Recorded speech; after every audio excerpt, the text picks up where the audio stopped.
Hey there, guys. All right, today we are back with some alternate history hub. This time, what if the Schlieffen plan had succeeded, featuring the Great War? Um, this is a pretty good theory. I have some thoughts on this, but before we get into my thoughts and then into the video, make sure you go check out the links in the description box or in my pinned comment in the comment section. I have a link to my Twitch channel where I stream Monday, Tuesday, Wednesday, Fridays, and Saturdays from 6 p.m. to 9 p.m. U.S. Central Standard Time. Would love it if you threw me a follow. And then the other link there is my YouTube channel, my gaming channel here on YouTube, where I upload old stream VODs that are no longer available on Twitch. So, yeah. What if the Schlieffen plan had succeeded, where Germany takes out Paris and then goes after Russia? And obviously this plan was meant to be done in World War I, and it did not work. It worked previously in they didn't really fight Russia in 1870 during the German unification, War of German Unification, or the Franco-Prussian War, I'm gonna call it. But you know that was the plan. It's always take out Paris. France can muster their armies much faster than Russia. Russia's too big; they won't have a sizable force ready.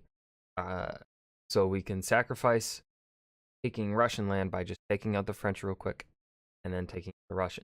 And then the other reason why this plan is because they understood that now, of course, the World War II French generals are not that good, nor was their army. Well, their army was a formidable army when it actually did what it, when the morale was there, right? They had a good army. We could see that they had a pretty good army. It's just that their piss poor leadership and poor morale management, etc., very bad too. However, World War I, for most of European history, the vast majority of European history, hell, you could even argue today, really the time period of like 1939 to 1945 of French military is a fluke in European history. Pretty much outside of that, the French have been seen as the dominant land military power of Europe, or pretty much ever. Today, they are still considered one of the best military in the world.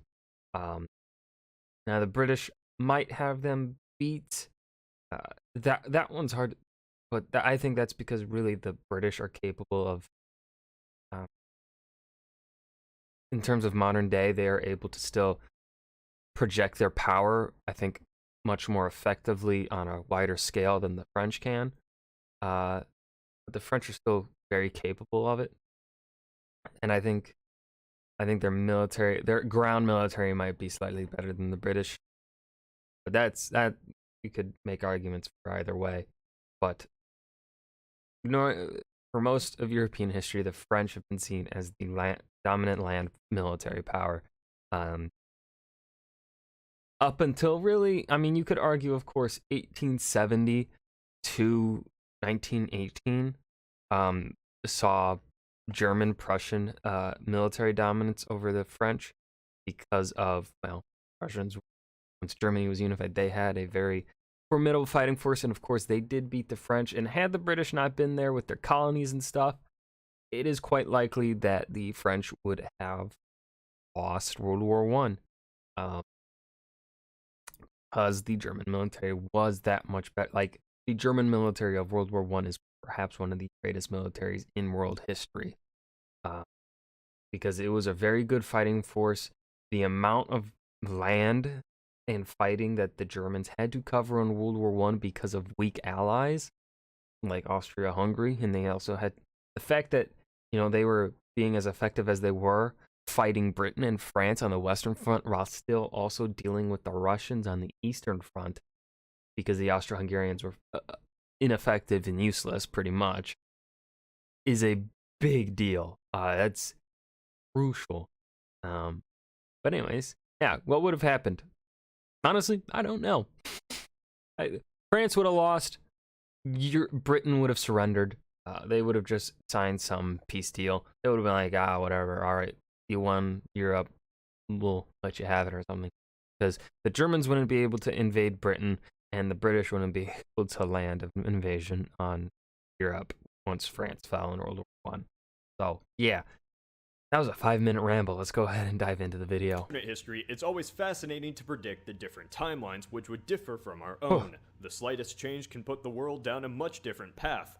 For us, World War I was one of these events. It was so significant, nearly every major issue we see in our world today has origins in the conflict from a century. Yeah, you can point pretty much everything to World War One, because if it involves Russia, World War One. Really, honestly, China. I mean, you could maybe you could blame that more on World War Two, the outcomes of World War Two, right? But really, Russia, World War One. France, maybe you could say World War One. I would more. I mean, of course, World War One led to World War Two. So if you're saying World War II caused these and these, then essentially you're also saying World War I kind of pretty much also caused these things, because really without World War I, Hitler would not have risen to power in Germany, therefore no fascist party. Bam. Century ago. One of the most important was Germany's defeat.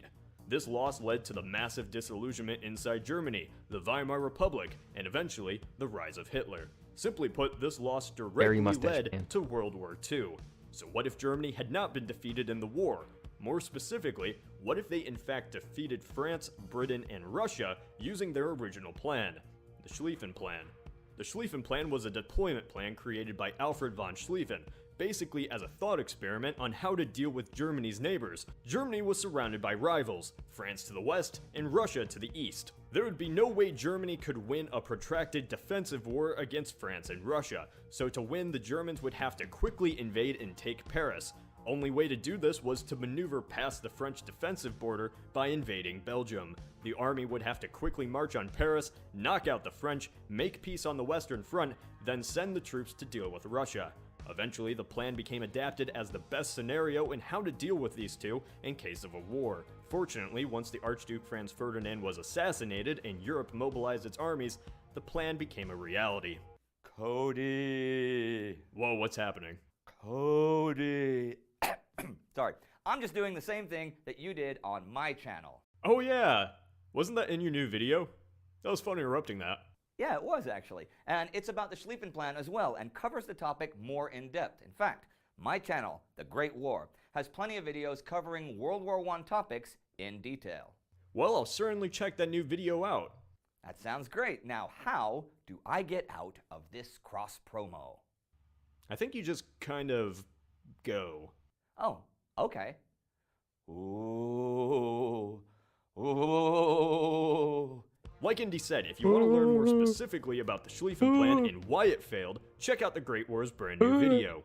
My video will explore what would have happened if the Schlieffen Plan actually did work, however unlikely that would be. Keep in mind, this is alternate history, and before I get into the scenario, I have one thing to say. World War I is always particularly tricky in alternate history because the lead up to the war and the fighting itself have so many factors that combine into the single conflict. By imagining something as flawed as the Schlieffen Plan succeeding, something else would have to. This is where I disagree with Cody. I don't think it was that flawed of a plan, because we see it. If we've seen the Germans have precedent by 1914 of quickly beating the French military, right? And it is reasonable to believe, as a German general at this point in time, or German high commander, that your army of 1914 here is probably way better, more equipped, better trained than the army that you had in 1870 when you kicked France's ass. And of course, even I wouldn't say that was a different. That was a weird thought. I don't know. But I think now, of course, that is not also taking into factor French improvement on their military since 1870. However, the German military was quite effective and very good in 1914. So I think the Schlieffen Plan would have been successful, of course, if they could have avoided the whole Britain involving themselves when Germany invades Belgium issue. To fail or be entirely different. The Schlieffen Plan was doomed to fail from the start. At its conception in 1905, it was already flawed, but by 1914, it was inflexible, inaccurate, and just like many ideas in World War I, failed to adapt to the changing times. I will agree to the inability to adapt to changing. So keep in mind, I'm going to have to change some factors in the war for the Schlieffen Plan to actually succeed. This isn't an 100% prediction, just a general exercise in theory. A game no, alternate history theory. Just as in our timeline, the Archduke is assassinated, Austria declares war on Serbia, Russia mobilizes on Austria, and Germany mobilizes on Russia and puts their plan into action. However, in this alternate timeline, the plan just goes perfectly. An imperialist German's best fantasy come to life. Very small resistance, undamaged railways, and a demoralized enemy. Yeah, the Belgians were also pretty key in, delaying the Germans and putting up a fight against oncoming imperialist Germany. In our timeline, this was the exact opposite, but let's not crush little Germany's dreams. The Schlieffen Plan, as said before, was to bring a quick French surrender so that Germany could deal with Russia. So let's say that the Germans actually do quickly invade France like intended. In this alternate timeline, the Germans defeat the French overwhelmingly in a battle similar to the Battle of the Marne, except it ends in a French defeat. However, one more factor would have to be eliminated for German victory in the West. The Schlieffen Plan did not account for one thing. America. No, I'm just kidding. The UK. In the original idea, Britain was never supposed to be involved in the war. But once Germany crossed to the neutral Belgium, that changed. By declaring war on Germany's plans of a quick war fell apart, since the numbers were in their favor. In this alternate timeline, since we're talking about the Schlieffen Plan succeeding, we need to basically remove Britain from the war. The easiest way to do this was to have Belgium allow German troops to cross into France. However extremely unrealistic this may be, it's the only way Britain might not declare war, and for the plan to succeed. By not having to fight a war against France and Britain, Germany would send most of its... The unlikelihood of Britain is, I think they would have tried to have found an excuse to stop the Germans. However, I think it would have been an instance of they arrived too late to France to stop the downfall of the French Empire, the Third French Republic. Is that what they're at right now in 1914? I don't remember. And it would have been like, oh shit, the Germans are actually succeeding in this land battle in France. We should send our troops there. Uh-oh, France has fallen. All right, Germany, here's some peace.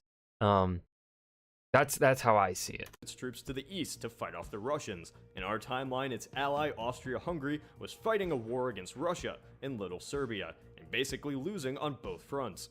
Even though people think of Russia as a backwater during this era, the nation was rapidly growing in power. When World War I came along, it was a force to be reckoned with, and Germans knew it. In our timeline, the Russians still suffered catastrophic defeats at the hands of Germany, such as in the Battle of Tannenberg. The Germans still were able to hold off the Russians with the forces they had, while still fighting on the Western Front at the same time. By 1917, the war was so bad for the Russians, they had a revolution. Without those forces fighting the British and French, it's easy to assume Germany could have pushed back Russia and helped out its ally Austria-Hungary in this alternate timeline. This would basically speed up the war far more quickly. Russia would rapidly begin to lose against the full German military. If Russians weren't demoralized, then the Eastern Front would be similar in our timeline, until Russia collapses. The Ottoman Empire still would have become involved in the war. Even without the British Lawrence of Arabia, the Arab Revolt would still have occurred anyway against Ottoman Turk rule. The entire empire would have collapsed anyway, even without the war. The empire was gradually decaying for centuries, losing the Balkans only a half-century earlier and facing resistance from Armenians and Kurds. It might not have been as quickly, but soon enough, the empire would dissolve. However, it's likely with the British and French out of the war, when the empire did collapse, it wouldn't be split by the Entente colonial powers, but by local powers themselves. So one positive fact in this timeline is that the jagged borders of the Middle East wouldn't be drawn, changing the modern history of the region. Now I can feel my which would have been a positive. Freedom sense tingling, so I know that means I have to talk about America. In our timeline, even though USA. the United States came late into the war, the US was still dramatically changed by their involvement in the conflict. Industry boomed to supply arms, rations, and goods. The federal government expanded to accommodate for the draft and the national war effort. Most importantly, it transformed how the US would act on the global scale. Or at least it was a preview. For the first time ever, the United States was involved in European affairs, fighting and negotiating in the future of the continent.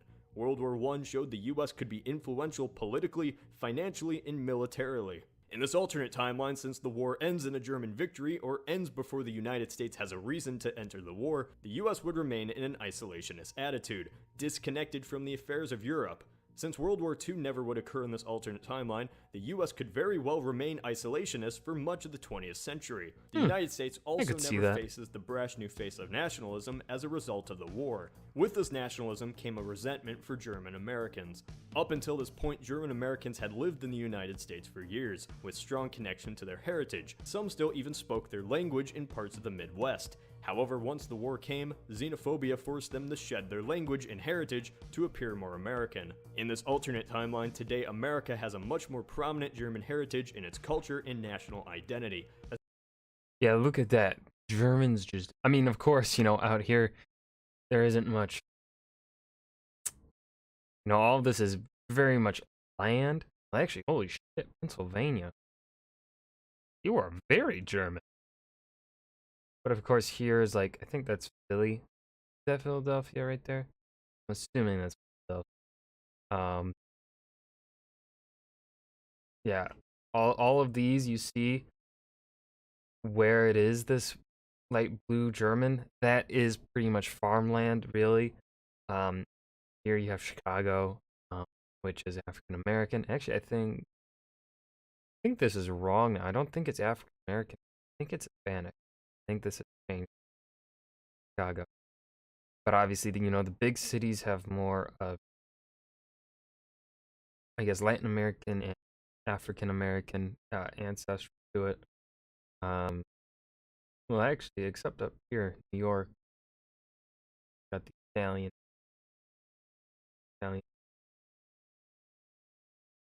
Yeah.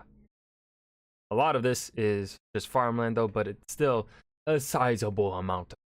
Assimilation into speaking English would have taken much longer in this timeline, though. What would Germany and Europe look like if the Schlieffen Plan had been successful? Well, if the plan was a success and resulted in a victory on both fronts, we'd see a victorious Central Powers in this alternate timeline. The conditions of surrender would go to France, and perhaps Russia if they weren't wrapped in a civil war. The exact terms of the conditions can't be 100% predicted, however it's likely Germany would use the war to expand its influence. It could put war reparations on France much like those put on Germany in our timeline, annex parts of resource-rich French territory and small kingdoms like Luxembourg. The specifics are too hard to truly predict. What is known is that it could lead to an age of German dominance in Europe. Now, when making this video, I discovered more and more information. I really want to get into the specifics with how Germany could have handled winning the war, as well as how this could affect the world. I don't want to oversimplify this scenario, so I'll make a part 2 to this video, which will be released in a few days. What do you think would— I didn't know there was a part 2 to this. I'll have to check out, it looks like I'm gonna have to check out a part 2. But that was What If the Schlieffen Plan Had Succeeded, featuring the Great War. I hope you guys enjoyed this video. Remember to hit that like button and subscribe for more, and I will see you guys in the next video. Peace.